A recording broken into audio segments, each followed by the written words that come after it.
अब प्रश्न उठता है कि हमको अश्वमेध का फल तो चाहिए, लेकिन अश्वमेध में हम अधिकृत नहीं हैं। बहुत बड़ा भ्रम है। और कथावाचक ये सब जो कुछ शास्त्र सम्मत संस्कार से युक्त हैं, वो भी विकट परिस्थिति उत्पन्न कर देते हैं।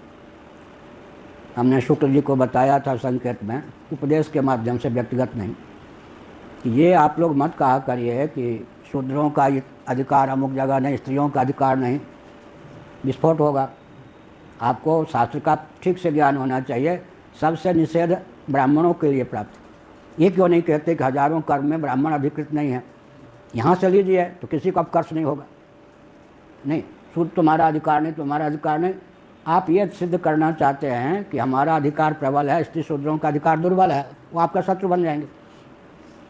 पहली बात यह है कि यह बताना चाहिए कि जो जितने उच्च वर्ण के हैं उनके लिए निषेधाज्ञा उतनी अधिक, और जितने उच्च आश्रम के हैं उनके लिए सबसे अधिक निषेधाज्ञा है। सन्यासी हम भोजन भी नहीं बना सकते, कर्मकांड भी नहीं करा सकते, क्या सफ़ेद कपड़े भी नहीं बना सकते, हजारों प्रतिबंध हमारे ऊपर हैं। लेकिन विधि निषेध की जो प्राप्ति होती है वो किस लिए होती है? प्रयोक्ता लाभान्वित हो सके, हानि से बच सके। इस ढंग से अगर शाब्दिक स्वभाव निरूपण किया जाए तो किसी का अपकर्ष सिद्ध नहीं होगा। तो यहाँ पर आनंद गिरि जी ने लिखा है, आगे आएगा, कि ब्राह्मण भी अश्वमेध में अधिकृत नहीं है। कुछ सामान्य याग है जिसमें ब्राह्मण क्षत्रिय वैश्य तीनों अधिकृत हैं, लेकिन राजसूय याग है तो उसमें क्षत्रिय ही अधिकृत हैं, अश्वमेध है तो उसमें क्षत्रिय ही अधिकृत हैं। अब कोई कह सकता है कि परशुराम जी ने या अमुक ने अश्वमेध याग किया तो उनके जीवन में जो चरुगत क्षत्रियत्व था उसके बल पर किया। सामान्य नियम यह है कि अश्वमेध में ब्राह्मण अधिकृत नहीं है। राजसूय कराएं, यज्ञ कर सकते हैं ब्राह्मण क्षत्रिय वैश्य तीनों, कराने का अधिकार केवल ब्राह्मण को है। दान दे सकते हैं ब्राह्मण क्षत्रिय वैश्य तीनों, लेने का अधिकार केवल ब्राह्मण को है। वेद पढ़ सकते हैं ब्राह्मण क्षत्रिय वैश्य तीनों, पढ़ाने का अधिकार केवल ब्राह्मण को है। इसलिए श्रोत्रियत्व पूर्ण रूप से ब्राह्मण में चरितार्थ है। आजकल जो नहीं मानते हैं वो देहात्मवादी हैं। देहात्मवादी हो करके वर्णाश्रम में आस्था ही नहीं सकती है। अगर पूर्व जन्म पुनर्जन्म मानते हैं तो वर्णाश्रम तो गले पर नहीं है। पूर्व जन्म पुनर्जन्म नहीं मानते हैं तो उत्कर्ष होगा ही नहीं। शरीर मान करके कितना उत्कर्ष करेंगे? और मेढक कोई 100 किलोमीटर ऊपर चला जाएगा। शुद्ध माने शरीर को आत्मा मान करके उत्कर्ष तो गया आपका, उत्कर्ष हो ही नहीं सकता। इसलिए शरीर को आत्मा नहीं मानेंगे कब? जब पूर्व जन्म पुनर्जन्म में आस्था रखेंगे। कहा ना भगवान शंकराचार्य ने, वेदों का आलम्बन लिए बिना देहातिरिक्त आत्मा का, देह से अतीत आत्मा का ज्ञान हो ही नहीं सकता, ये कहा। तब कहा कि राजसूय में और अश्वमेध में ब्राह्मण अधिकृत नहीं हैं, क्षत्रिय अधिकृत हैं। वैश्यत्व में ब्राह्मण क्षत्रिय दोनों अधिकृत नहीं हैं, केवल वैश्य ही अधिकृत हैं। रथकार्यष्टि में बढ़ई ही अधिकृत है। रथकार्यष्टि में केवल बढ़ई, डबल वर्ण संकर। पूर्वाचार्य का यह वाक्य, डबल वर्ण संकर।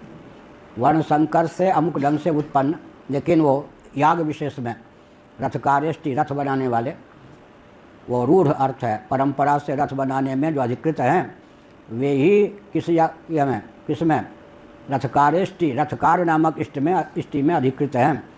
तब तक उनमें वैकल्पिक द्विजत्व का आधान किया जाता है जब तक यज्ञशाला में होते हैं। किसी ब्राह्मण ने यह बता दिया होगा तो आजकल के सज्जन महोदय ने अपने आप को ब्राह्मण कहना प्रारंभ किया। वो वैकल्पिक है। यज्ञशाला की सीमा में, उस यज्ञ के अनुष्ठान की सीमा में वैकल्पिक द्विजत्व का उनमें आरोप किया जाता है। ये सब शास्त्र की मर्यादा है। तो अब यहाँ कहा गया कि जो अश्वमेध में अधिकृत नहीं है और उसका फल बहुत बड़ा है, वो तो फल से वंचित रह जाएंगे चाहे ब्राह्मण ही क्यों ना हो। और विधि का अतिक्रमण करके अगर वो अश्वमेध करते हैं तो प्रत्यवाय लगेगा, लाभ के स्थान पर हानि की प्राप्ति होगी। तब बहुत अच्छा मार्ग निकाला है स्वयं शास्त्रों ने। पृष्ठ नंबर 16 भाष्य की पहली पंक्ति देखिए। विद्यया वा कर्मणा वा, तीसरी पंक्ति यो अश्वमेधेन यजते यवुचैनम एवं वेद इति विकल्प श्रुते है। यहाँ विद्या का अर्थ उपासना, उपासना से अथवा कर्म से विकल्प है। यहाँ समुच्चय नहीं है, विकल्प है, उपासना से अथवा कर्म से। अश्वमेध याग कीजिए, अधिकृत हैं तो, अधिकृत नहीं है तो अभी आप फल से वंचित न रहें, इसके लिए जो धारणा यहाँ पर बताई गई है प्रथम मंत्र में उस धारणा का आलंबन लीजिए।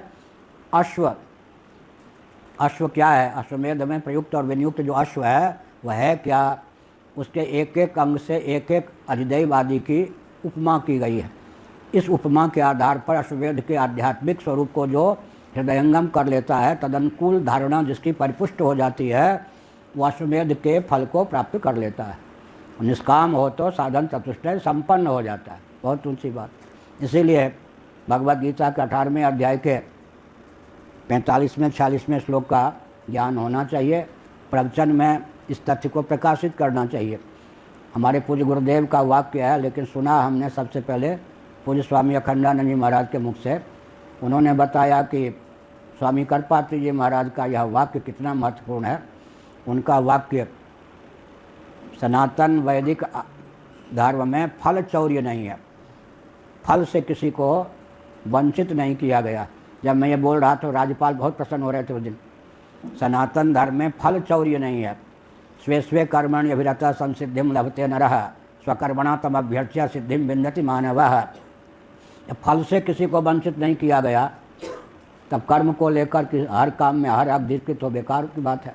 फल से तो किसी को वंचित नहीं किया गया।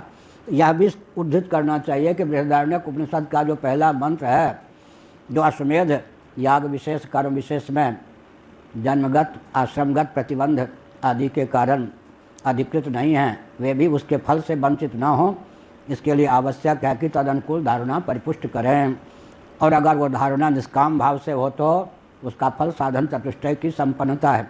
साधन चतुष्टय संपन्न हो जाएंगे तो मोक्ष का मार्ग श्रवण मनन निधिध्यासन के माध्यम से प्रशस्त होगा। इतना का अब